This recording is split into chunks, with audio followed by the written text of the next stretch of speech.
Hi again. We're going to try this again. If you just tuned in with us a couple minutes ago, we are sorry for the technical difficulties. It's Angela and Liz with you again for another edition of our Facebook Live.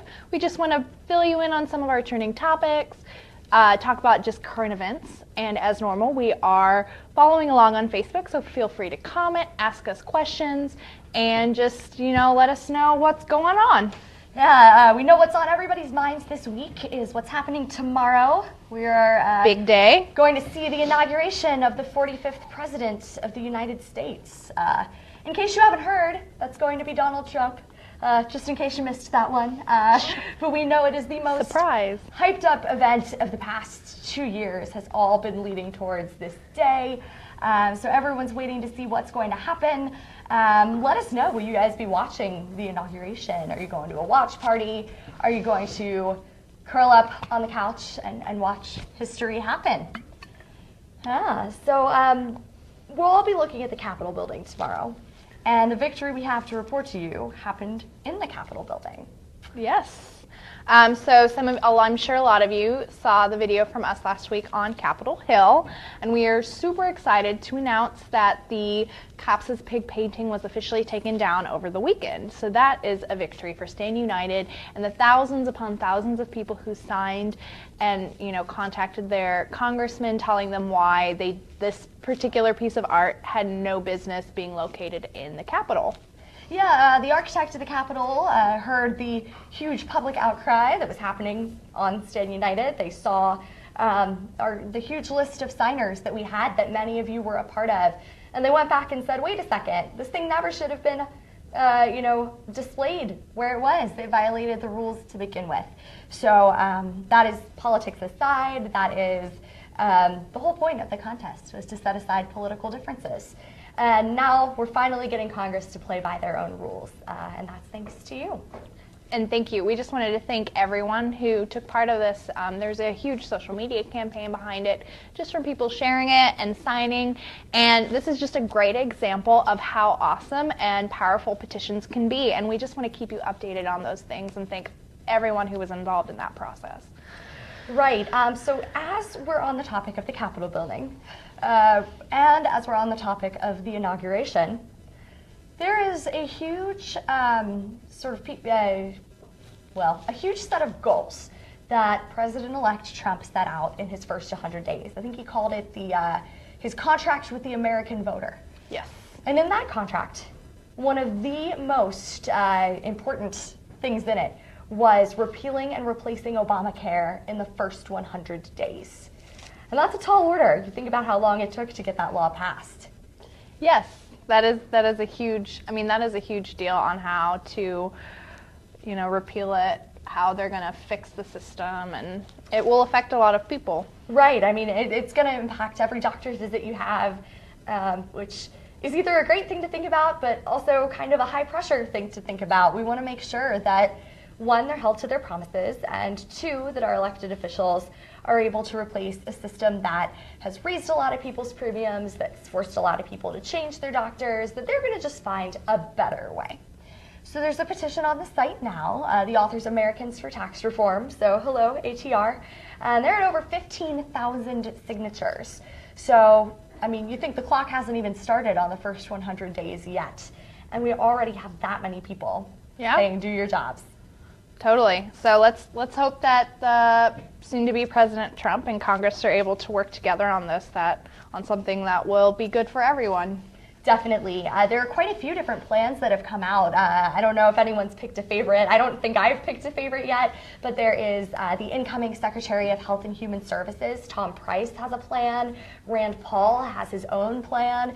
Donald Trump and Mike Pence say that they've got their own system set up too. So the Republicans have their work cut out for them to go through and iron out the details. And through StandUnited, you are holding them to it. So how about next we move away from DC? I know it seems like a very DC-centric week, but there's tons of stuff going on all around the country. You want to talk about sanctuary cities? Sure. So we actually have multiple petitions covering different angles of this topic. But one of our big ones right now is a petition to cut off all federal funding for any city that is a sanctuary city. Generally, people know what those are, but for basic, a sanctuary city or like a sanctuary college campus is another one that we have, is anybody that does not comply with the ICE, Federal Immigration Services, something like that. Yeah, so it's called Immigrations and Customs Enforcement. You'll hear it called ICE. So yes. You hear ICE, think about sanctuary cities. Any city or anything that does not cooperate with ICE and their authority on deportations, which we have tons of cities all over America that are doing that, should be cut off from any type of taxpayer dollars since they are not complying with federal law. So how many signatures are we up to on that one? We just broke over 10,000, and that was like, we got thousands more overnight. This was not a big petition when we started the week, and now it's huge. Also, something to clarify about sanctuary cities.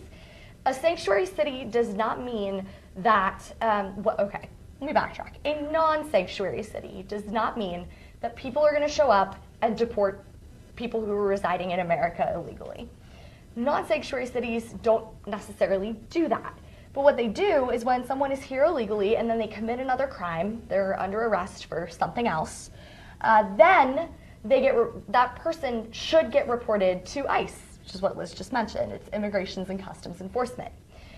Sanctuary city is about not just protecting illegal immigrants, but protecting people who are here illegally and then get arrested for something completely unrelated. So there's sort of two layers to this that I think we don't hear enough about very often, but that's something I want you to think about. And do you live in a sanctuary city? Write to us and let us know. You might live in one and not know it. There are tons. Yeah, and a lot of people think they're coastal things, but they're all over the country. There's some in Texas, California, Illinois, East Coast, West Coast, Midwest. Oh yeah, if you live in Chicago, if you live in Detroit. Detroit is a huge one. New York is as well. Yeah. DC is, Philadelphia is, and Philadelphia is hotly contested right now. So the sort of central premise of the petition is, if you're not going to follow federal laws, why should we keep giving you federal money? And that, I think that makes sense to a lot of people. So if that's something that, yes, Richard just chimed in here and saying in sanctuary cities, and I think hitting them in the purse strings is generally a really good place to start. So, if they're not getting federal funds, it might be harder for them to keep up and running. Yeah, a lot of those federal funds are given to help cities comply with federal law. So if they say, give us the money, but we're not going to do what American taxpayers want us to, that's a huge disconnect. And that's also leads us to the sanctuary campus petition. There are college campuses that say, we will not track people's immigration status, we will not cooperate with federal law enforcement, we won't let people on our campus to talk to students who might be behaving illegally. And they also a lot of times will give in-state tuition and other types of cuts to these immigrants, these illegal immigrants, while other American citizens end up having to pay a lot more to come to those colleges as well, essentially penalizing citizens. Right, and this is not the petition. I know the petitioner. This does not say that we don't want people who are here illegally to not be educated. We just don't want to have to pay for it. Right. We don't want our tax scores going there. That's what the petition signers are saying. Now we have another comment from Sandra who says, more money for America. And that's a good way to do it. How many trillions are we in debt? We could really use it. Sandra, I think you're on the right track. I think you've got a great idea. All right. So let's talk about another college. What's been going on at a very small community college called Vatterick College that's out in the Midwest? Yes. So this president, there was a homeless student, and he allowed him to sleep in the library during some, bad weather and whatnot. And it was well below freezing, and this poor guy had nowhere to go. Yeah, he just, luck of the draw, kind of. And so the president allowed him to take refuge in one of the school libraries, and he was then promptly fired for this act of niceness. Yeah, and we got a bunch of comments on our reasons for signing, even from some folks who have worked with this campus president before, and they had really lovely things to say about him as a person. And this is not the kind of guy who sounds like he deserves to be fired. So let's read some comments. All right. Let's see. All right, we have one from Rachel from just a few hours ago that says, he was a human being helping another human being. Allow a little more grace. We think that's a great sentiment. Let's see. Here we go. So Sue M said, Brian Carroll did a humanitarian thing. It is a shame that the college puts more value on things than people. Nothing bad happened. No damage was done. Carroll should be reinstated. The students should be given housing, and we should value trust. That sounds like a really great solution, and something that a lot of people are certainly echoing. Okay. Here we have one from Melissa. This is important because we need more compassionate people like Brian Carroll, who's the campus president. Any teacher would have done the same or something similar for a student. We also have another comment on Facebook Live that just says charity begins at home. And I think that's a really lovely thing. But in this case, charity might have started at the library. So we hope that you embrace this story the way that lots of petition signers have. We hope you'll share it, because this is something where it hasn't gotten tons of press attention yet. It's coming. I know this is going to turn into something huge, because this is a guy who, like any good educator, was trying to help a kid. We would like to get him his job back. We would like to make sure that he's even rewarded for going out of his way to do something really kind. So keep reading, keep sharing. If you haven't put it up on your Facebook page yet, we hope that you will. All right. We know this is a very busy day, but we have one more that is super timely that we would like to tell you about. All right. This is the senators. You might have been watching the confirmation hearings this week. Oh, yes. For President-elect Trump. It's crazy tomorrow. He will just be President Trump. We'll drop the elect. That's happening so soon. His cabinet appointees are going through their hearings now. And this was very clear during Jeff Sessions. There were a lot of protesters, a lot of outbursts during the confirmation hearing. And so we have a pretty recent petition up just asking that the Democrats, going after something that Obama had said a while ago after his reelection, that elections have consequences, and that he supported a peaceful transition of power, that the Democrats would just follow Obama's advice on this. And Hillary Clinton's. And Hillary Clinton's as well, and just condemn all of these protests.